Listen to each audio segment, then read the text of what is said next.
And we do have Twitter questions coming in behind me all the time. As I reassured you before, they will be answered by the specialists, the experts.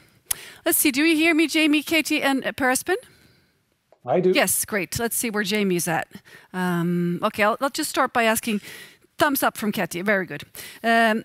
I'd like to address back to you, Cathy. What is, in your view, the single most important issue to sort of action to take now as we venture into 2019?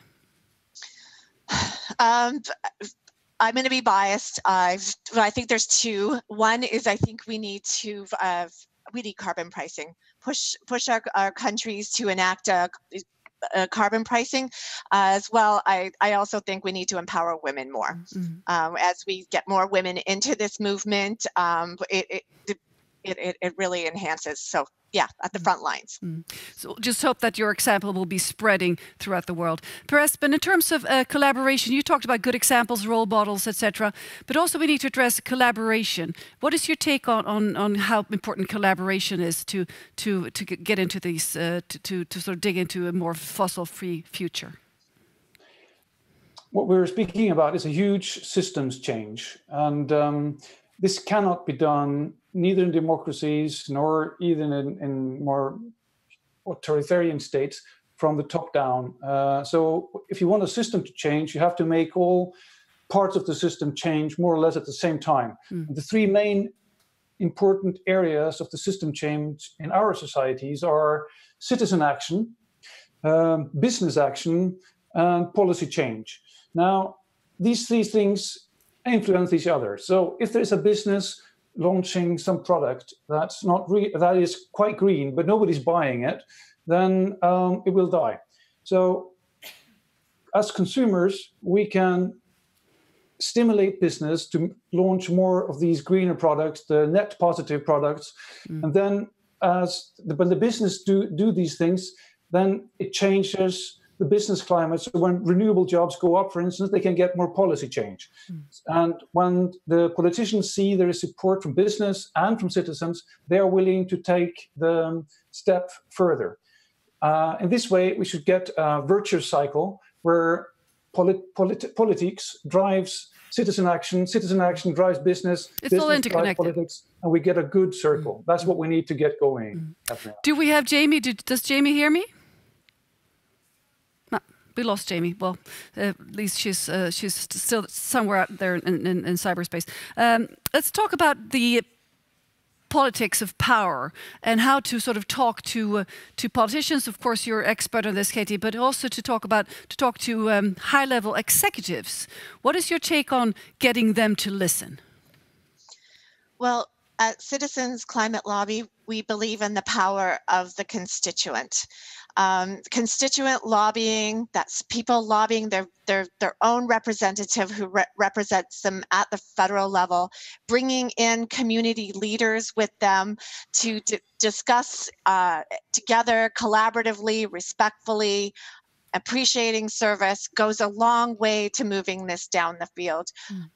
One important thing that Citizen Climate Lobby members in Canada and the US and around the world do is we also get our local businesses to sign on to that want carbon pricing, and then we bring that to our members of parliament.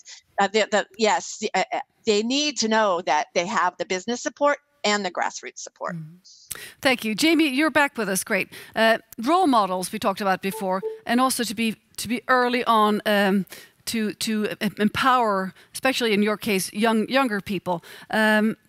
What's in there for the younger people? I mean, in terms of getting involved, how do you sort of get them in your field of attention? Well, you have to grab like young people into this movement in a very different, not a very different way, but you have to change the way that climate change is talked about, because the old way of just simply like pointing to a graph with like carbon numbers going up, like that doesn't do anything, that doesn't pull on anyone's emotional heartstrings. So with younger people, you talk about the personal and social impacts of climate change. And this should go for anyone. Actually, this is just how you get people involved. You tell stories about been destroyed, especially they're telling their own story. and you give more exciting like things to do, like marches and protests and rallies and actions and things like that, where it's not just like, hi, here are my numbers, would you like to take action? Because that doesn't work. Another thing is 0 Hour is a very diverse group of young people, and a lot of times young people, especially young people of color, don't feel safe or like comfortable working in a space where it's just like older men of like one race. So another way is really just to create spaces where people of color are leading and young people can see people that look like them and are like them and have those same experiences. I know a lot of young people that I worked with in 0 Hour used to not even think about climate change because they thought it was just like an old white guy scientist problem. Oh dear. They thought it was just like, it was very removed. Can you hear me? Mm-hmm. Yes, yeah, I hear okay. you. Yes.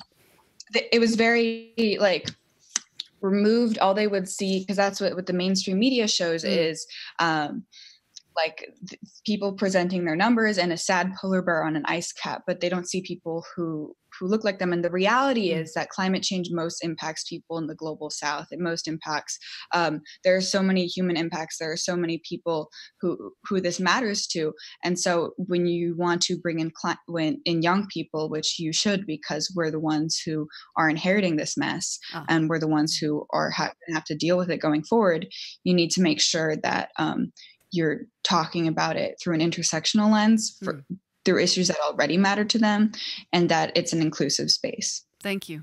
Thank you very much. Let's take a question from Twitter here. What was the starting point for your engagement in the climate crisis?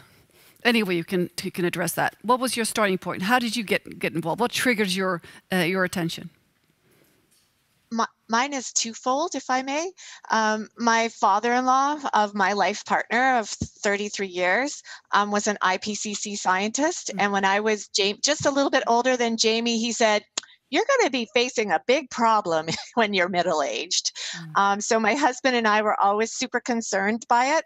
And when I turned 40 years old, this fourth report from the IPCC came out, and I heard that if we keep doing what we're doing to the planet, this would be a very difficult place to live on 40 years from now. And I was pregnant and changed my life. Per Espen, how about you? Thank you, Katie. For me, this started almost 30 years ago when I met a Norwegian eco-philosopher who grounded deep ecology, Professor Arne Næss, and reading his work and reading the work of deep ecology and eco-philosophy really shifted the values around in my mind. And since then, I've been involved in this work, trying to combine more respect for, so to say, not over-exploiting the inner psychological resources in the same way that we over-exploit the outer resources. And there's a common mindset that sets us up for doing that, and we have to change that way of thinking. Thank you. Let's take a final Twitter question. Let's see what pops up here. Many scientists think we need to replace our current growth-based neoclassical economic system with ecological economics. What is the likelihood that the world can make that replacement in time, especially given that we don't have much time left? Per Espen. As an economist, I'm happy to answer that. Luckily, there is a lot of stuff happening now in the forefront of economic research, and within both environmental economics, behavioral economics, and ecological economics, there is a wonderful, great movement. And I think one of the most important and promising new developments is the view on what's called the inclusive wealth indicator, work done by Partha Dasgupta and others, that help us replace the GDP with a capital account system that sees that we don't destroy the nature, the social, and the productive capital that keeps human society thriving. Thank you very much, Per Espen. We have to conclude this panel talk. We'd like to continue longer, but we were running out of time. So thank you very much, Cathy Orlando, Jamie Margolin, and Per Espen Stokenes from Norway. Give them a warm hand.